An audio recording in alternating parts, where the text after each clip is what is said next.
Uh,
don't think Sarah's gonna be down. She's waiting on the ordinance. Oh, there's a three. Okay.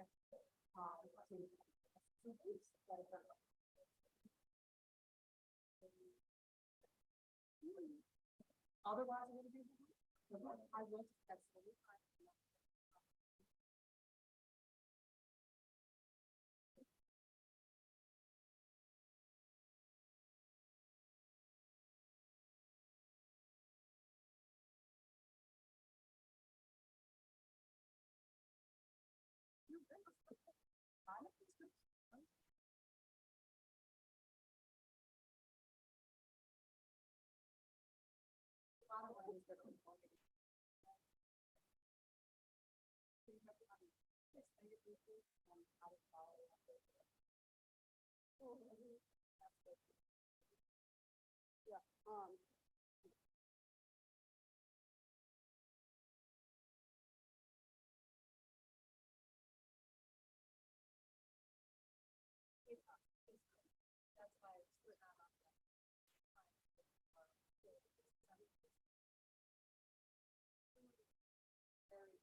All right, ladies and gentlemen, we're going to get started. I believe, Anita, we have a quorum right now, right? We do. All right, Can I do let's do the roll call roll whenever you're ready. Councilmember Morel, Here. Councilmember Jeruso, Here. Councilmember Harris. Councilmember King is absent, Councilmember Green. Here. We have a quorum. Thank you. First up, we'll have the approval of minutes from the April 4th meeting. I will move to approve the minutes. Take a second. Second by Councilmember Green. Please vote your machines. 4 yeas, no nays. The minutes are adopted. First up, we have motion 23-225.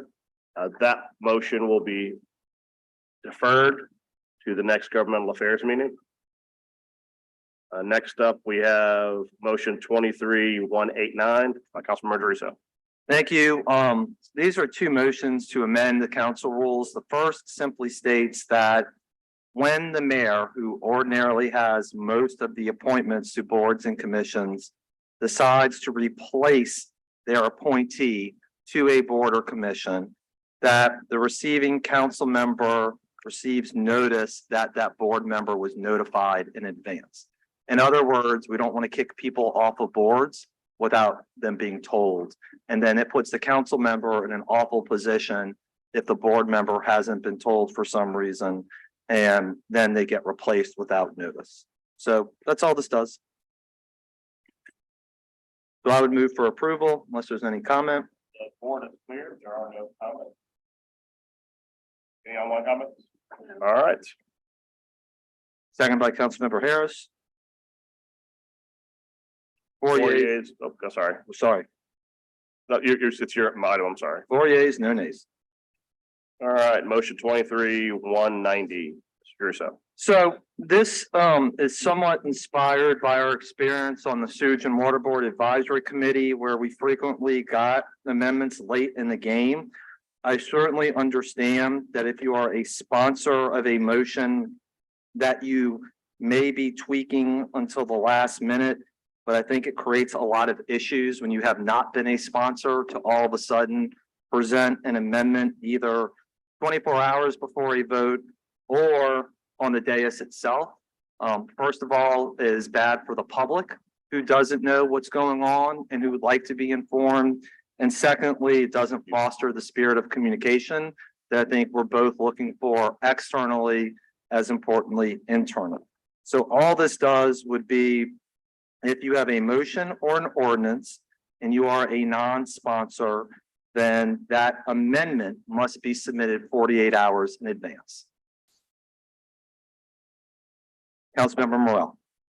Thank you. Though I certainly appreciate the spirit of this rule change, and certainly many of us have been victims of the last minute amendments. I do think that restricting council members who are a non-sponsoring member to provide amendments that are shorter than 48 hours is not something that I could support. I think the council process, the legislative process, allows for members to be able to weigh in, to offer amendments, and then if having a last minute amendment is an issue, I think it's up to the council members who are hearing the amendment, as well as the author, to make the decision as to whether they want to move forward or defer the measure to allow for more time for the note to be considered. So in that spirit, I cannot support this rule. I understand. I would just say that the sponsor has the ability to do that if they want to, and it can always be deferred. But in the interest of having as much communication in advance before what's going on, then I think particularly if you've been riding herd on something for a very long time, to have something that's sprung upon you and really the public makes it very difficult. So I'll move for approval. Second by Councilmember Harris. 3 yeas, 1 nay. Thank you. Thank you. Next up, we have motion 34-195. Before we take up motion 34-195, I would actually like to go out of order, and I would like to suspend the rules to add a new motion number 34-230 to our agenda. That item, this ordinance amends the right of leasees provided in section 26-680 of the Healthy Homes Ordinance program to include protections for reporting violations of minimum property maintenance code. Basically, in order for us to move forward timely on giving individuals protections from retaliation, we are separating that out from the Healthy Homes Ordinance so it can go stay on its current track to be active on July 1st. separate from the delays we're doing on implementation. So we want to make sure that the non-retaliation protections go into effect immediately on the original timeline. So I move to suspend the rules. Seconded by Councilmember Druso. Please vote the machines. Then I would further move to add the item to the agenda for discussion purposes only.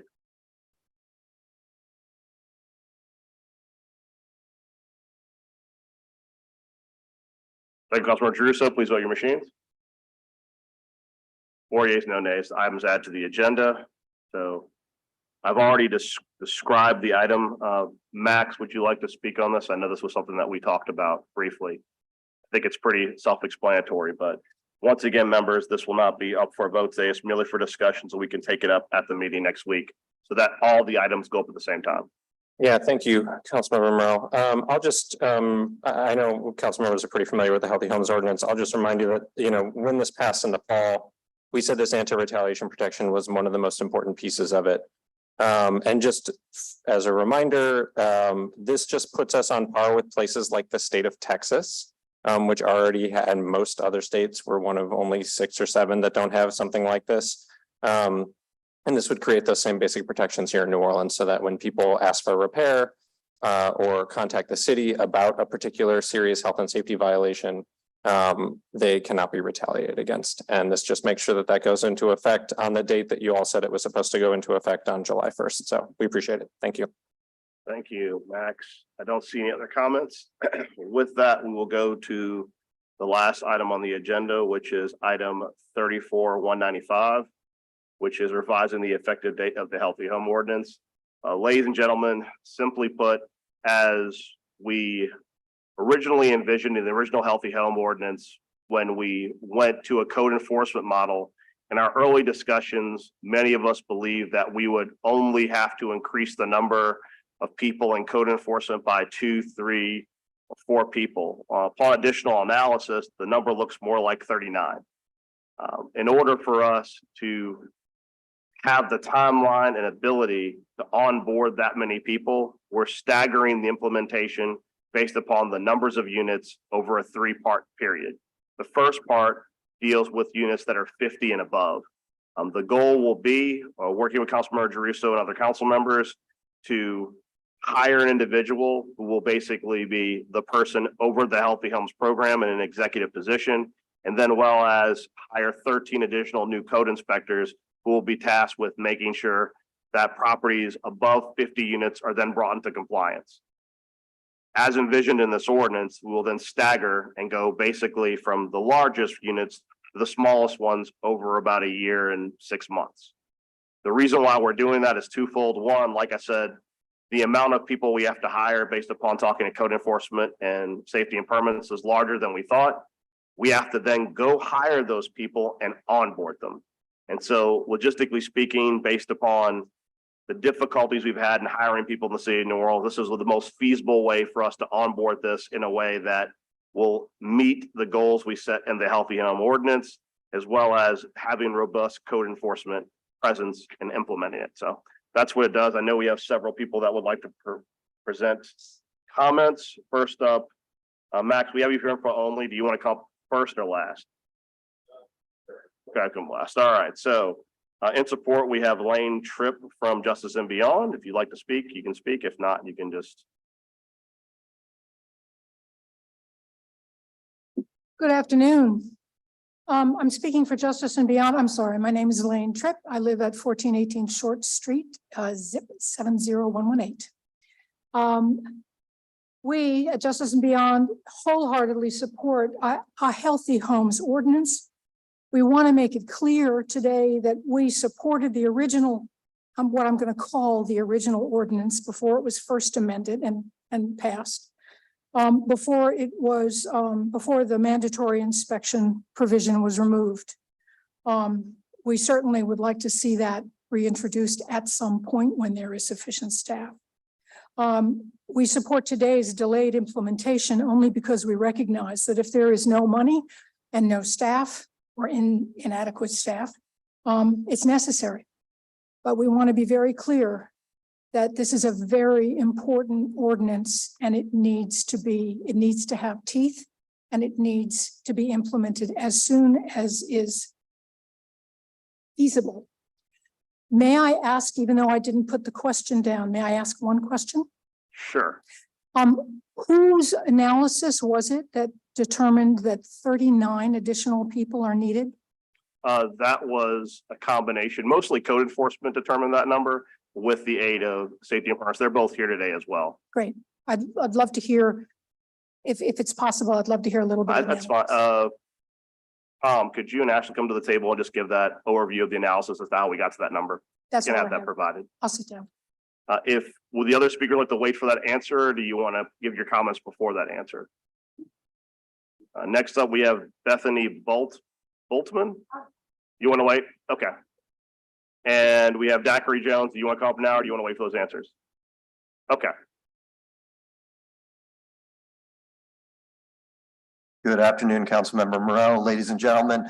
So just on that one particular point, the first thing I'll say is that the law designates safety and permits as the lead agency. Now, we did think when evaluating the law and how best implement it to delegate the inspection portion to code enforcement. We think that makes the most sense for a bunch of reasons.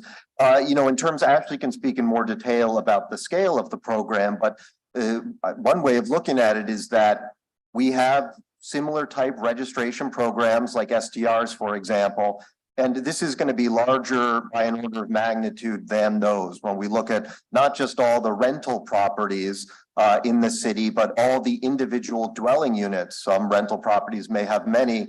Those all have to be individually registered. That isn't a straightforward exercise because there has to be research to make sure they comply with things like zoning laws, make sure there aren't outstanding violations on the properties. So that is where the majority of the legwork comes, although I certainly have seen firsthand in code enforcement there's going to have to be a robust inspection effort as well. But the majority of the positions, both as initially envisioned of that 39 and the more limited initial ask, or the more limited ask, which we've been discussing recently, goes towards safety and permits. Yes, so we've used short-term rental as a model. It's the closest analog that we have. Short-term rental, to put things in perspective, there are approximately 2,500 licensed short-term rentals in the city. From the data we have access to, we believe there are as many as 75,000 rental units citywide. So we are making sure that we have the staff when people do come and register and seek to comply with the program, that we have the staff to perform the analysis required to issue this license. This will build a robust and correct database of all of these properties and allow for efficient and correct enforcement in order to strengthen the program. We'll see what other comments come. We might have additional questions, so why don't y'all hang out there for a second? So Ms. Boltman, you were next. Hello, Bethany Boltman, New Orleans Musicians Clinic, 1525 Louisiana Avenue. Just as I was leaving to come here, I was talking to Mama Jamila, one of our nurses at the clinic. And she said, please tell everybody that we don't have a broken city. We have a city that works really well for people who want to make a profit, particularly on the backs of the 2,600 patients that we take care of at the clinic. And our problem is when one of our patients is dehydrated because they don't have air conditioning and they don't have electricity sometimes in rooms that they live, and they can't have a fan, and they go to the hospital because they're dehydrated and their life is at risk. And then they have to come back to that same unit because there is no funding to put them in a safer unit. And there's nobody at this point who can go and inspect. And then we have the insurance crisis, which really impacts a lot of the landlords also.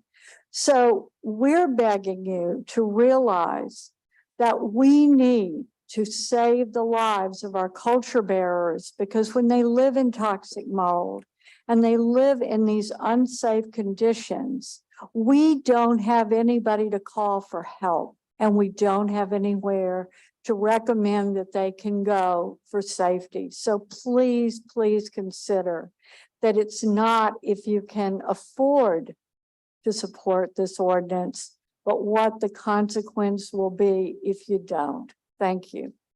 Thank you. Mr. Jones.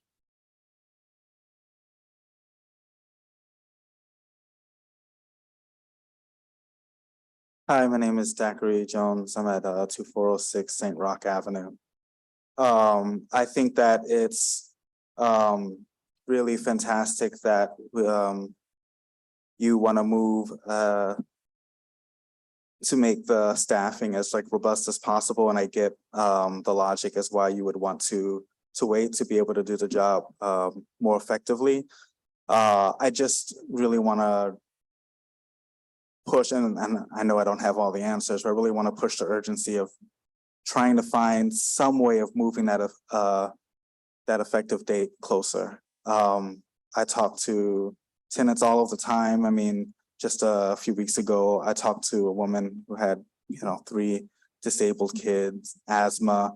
One of the kids had to be hospitalized. And I know that, we're looking at the larger complexes first, but that's still, even when dealing with apartment complexes, only 15% of the city's rental units. So it leaves a bulk of people really, and I'm really grateful for the anti-retaliation piece. I think it's amazing, but it just leaves a bulk of people at risk for the summer. And, to look forward to all of these amazing things that we're going to bring into place, and to have to tell tenants, or actually, you're going to have to wait not only through this summer, but next summer as well, to enforce things like cooling standards. It's difficult to tell tenants that. And, I'm not sure what the answer is, but I'd really urge you to really consider finding some way of even making part of some of these gains like implementable sooner. And I also want to add that the anti-displacement fund would be I just don't want to lose sight of that, because that's going to solve everyone's headaches further down the line, because some people, of course, just won't comply. Thank you. Thank you. We have 4 online comments. Yes, the first comment is from Patrick Dario. Council members, we have a slumlord problem throughout our city. We have people who are living in disgusting, disgraceful conditions because slumlords refuse to make necessary repairs to properties. Why are you protecting slumlords by shifting back the start date of this ordinance? People that I've talked to around the city are sick or dead because of negligent landlords. I have a comment from Sarah Richards. A comment from Councilmember Morrell last fall was, quote, "The ball is moving forward," end quote. Now the ball is being dribbled. It is absolutely unfair that hundreds of tenants, our most vulnerable citizens, many in a housing crisis, will suffer while our Department of Code Enforcement figures out how to hire 39 people. A one-day delay is unfair. The ordinance was severely modified with the removal of regular health and safety inspections. Then funding was gutted when registration fees were removed. The mayor's administration was given ample time to come up with a plan for dedicated staff positions, and now rollout is being delayed while the positions are filled. A year and a half is too long to fill these positions. These positions need to secure minimum standards, which every council member currently enjoys in their own home: a bathroom, a shower, a kitchen sink, smoke detectors. These are not earth-shattering standards. Our slow pace of hiring is killing progress. This is not an adequate reason to put this initiative on hold. Instead, as leaders of our community, the time is now. In 1 year, then you will have the ability to review this ordinance for additional changes, further ponder and address the root issue. Is the delay a hiring issue? Perhaps the hiring criteria need to be examined. Does code enforcement have chronic hiring issue? Is there something our New Orleans workforce development team can help? Do we need candidates to take certification classes? Our job position criteria seems to be out of line with other areas. I invite every council member to review New Orleans code enforcement position criteria as posted on job sites. I have compared job postings with Houston and St. Tammany. A current job description for enforcement officer in New Orleans requires 1 to 3 years. That's 2 minutes for that comment. Next comment is from Camille. Camille Harden. Please enforce the July 1, 2023 effective and enforcement date for the Healthy Homes Ordinance for all rentals in New Orleans. Hurricane season and the hottest days of the summer will only exacerbate the risks for tenants living in subpar housing. Delaying until after the summer could result in preventable health risks or even deaths to residents of New Orleans who rent. The ordinance and a rental registry have been discussed for years and finally passed in the fall after being watered down to remove protections to renters, periodic inspections, and associated fees. I don't understand how our elected officials can rationalize risking the lives of residents when the city and landlords have had more than a year and a half to prepare since it was officially adopted. Back in November, Councilmember Morel stated this is moving the ball forward, but is now recommending that enforcement be delayed for the majority of rentals until 2025. Please commit to protecting residents and do your job. Move the ball forward, not backward. And the last online comment is from Elise Gancars Davies. The Healthy Homes Ordinance is legislation that the people of New Orleans have needed for a long time, as many of us are living in unhealthy and dangerous conditions. It's unclear to me how delaying the implementation is helpful. It seems to only serve landlords who have not prioritized making the necessary repairs to properties for far too long and continuing to do so, while still profiting off of said properties. One should not be allowed to profit off of a structure that is unsafe to the people living in it. It is the responsibility of landlords to be aware of the legislation that affects them and make the necessary changes to meet the requirements. If it's taking too long before the implementation date for landlord to make all the necessary repairs, then they have waited far too long to make the repairs in the first place, and they deserve to pay for that if they are reported and fined. Please support the majority population of renters and do not delay the implementation of the Healthy Homes Ordinance. That's it for the online comments. Max, come on up. I have a couple of more comments, questions, I think clarifications for Ashley and for Mr. Mulligan as well, but I do want to make 2 comments before you speak. I appreciate the frustration of many people that things have not moved as fast as we all wish they would have. I would remind people that there's been a discussion about a rental registry probably for over a decade. The closest before this council passed an ordinance was in 2017 when the Times-Picayune covered, the council was thinking about it. There was never even actually an ordinance filed in 2017. It was newsworthy. The It council was filed. Was it? It was filed and voted on? it passed out a hearing, but it never got a full vote at the full. I council. stand corrected. So the last council in 2017 passed it in committee, but did not actually make it become law. I stand corrected. My point being that I think it's a disservice to the council to say that there has not been movement, because there has been movement. And I would say many of us, I would not say, and I would never say are as frustrated as runners, because we aren't runners, but we are frustrated about the tedium and the slow pace of bureaucracy. I will tell you that I do have one significant issue with apples and oranges comparisons. Ashley, in order for us to hire an executive director for this program, we have to go through civil service. What is the civil service process for creating a position? So we have undertaken a job study, which is a detailed report saying what we believe the necessary qualifications for this job are, what we believe the salary should be, what duties this job will have, and the reporting structure within the department. We've submitted that to civil service. Civil service then reviews that based on their own criteria, which involves looking at other cities to find comparable positions to ensure that what we've proposed is within the realm. Once they come back with their report, that comes to the budget committee and to the city council for review and approval. The city council would have to approve that the position classification be created, but also approve the budget for the position being allocated to the department. At that point, it needs to be created within the various city systems, and then the register would be open. Then folks who wanted to apply for the job would apply to be placed on the register. Civil service would review them to make sure they meet the minimum qualifications. If they do, they would be placed on the register and we could begin interviews to then hopefully move towards hiring.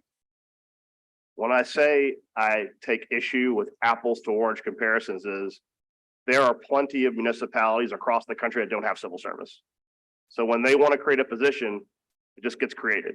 That's just the nature of it. Now, is civil service a good thing? I think that you would find that in cities that are pro-union and pro-employees not being subject to political retaliation, civil service, generally speaking, is a good thing. But civil service makes this process much more deliberative and lengthy than it would normally be. So when I know many of us are frustrated that it would take this long to hire people, that's to hire one person. So we have to go through civil service to create the classification for each of those 39 jobs. We can do it in bulk. They have to go through that process, get allocated in the budget, and then after all that work's done, we can put it out for a hire.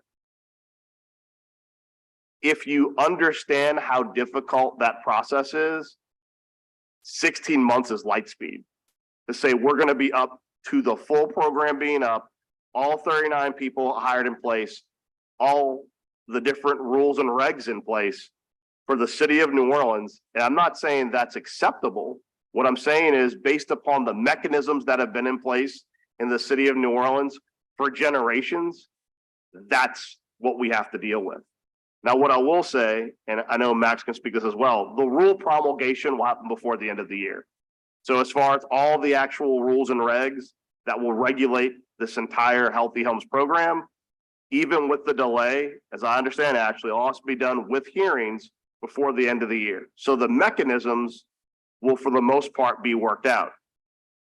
Our struggle is trying to make sure that we create a program that hits the ground running and doesn't stumble and fall and create a train wreck. This is not about trying to appease landlords and make sure that they can be accommodated. I would argue, as you saw during the hearings, the landlords were adamantly against any version of a Healthy Homes bill. And I certainly haven't had any kind words from landlords since we passed it. This is simply the city trying to struggle with the realities of creating the positions, making sure that we segment the implementation so that each part is successful.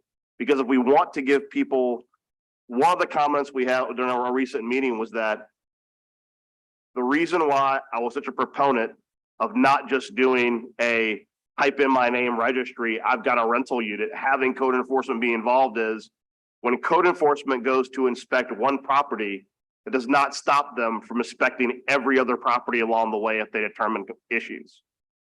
And even though we're not having mandatory inspections, if a code enforcement official, Mr. Mulligan, walks into a building with 500 rentals and he sees trash spilling everywhere, doors off the hinges, there's nothing that prevents that code enforcement person from citing every single apartment they walk by. That's what we're going for. And that is what's been lacking. I will tell you what I found comical during the debate months ago was every landlord said, we don't need this. Code enforcement just wants to do their job, needs to do their job. The moment we started robustly talking about code enforcement, every landlord doesn't want to do that. Because the one thing they don't want is someone with real teeth to shut them down, to be walking through their property to inspect one unit and see all of the units. So I know people are frustrated. We are certainly doing our best. We're going to struggle with, but we're going to succeed in finding mechanisms in the budget to pay for this, because part of the reason why we as a council moved away from the rental registry funding it is that when you don't build it into the budget, if we don't generate enough money from a revenue stream to fund a mechanism, it's an excuse for cities not to have it. The city needs to pay for this. We have to absorb it in the budget, and it needs to be part of the framework of how we regulate properties going forward forever. Go ahead, Max. Sorry to interrupt you. Sure. Okay. Thank you, Councilmember Morel and members of the committee. And thank you also to Mr. Mulligan and Ms. Becknell. We really appreciate the plan for implementation. It's great to see that there's a path forward for staffing this up and incorporating it into the regular functions of both code enforcement and safety and permits. So for that, we really appreciate it. I think, and I appreciate you laying out the realistic vision for what it takes to staff up. I know, having worked in city government before, I understand how that works. I know it's a long process. I think, and I appreciate you sort of acknowledging the frustration of folks who are still just living in these, units day to day, right? These are our clients too. And I would just say, to the degree that we can move quickly with all people moving in the same direction. And I know that there's a parallel process here, but maybe that means getting some of the money out before mid-year budget to make sure these positions are available. We really appreciate that. Anything we can do to keep it moving forward.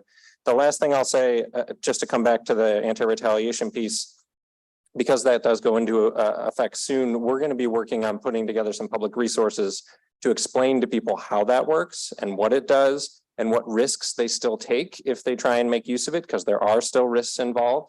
And so we would welcome all of your help in getting that information out once we put it together. And so we'll be in touch. We really appreciate that. And then I had a question from Lane asked me to ask here. Will the council commit to creating all 39 staff positions and funding in phases? So sorry, but thank you for that.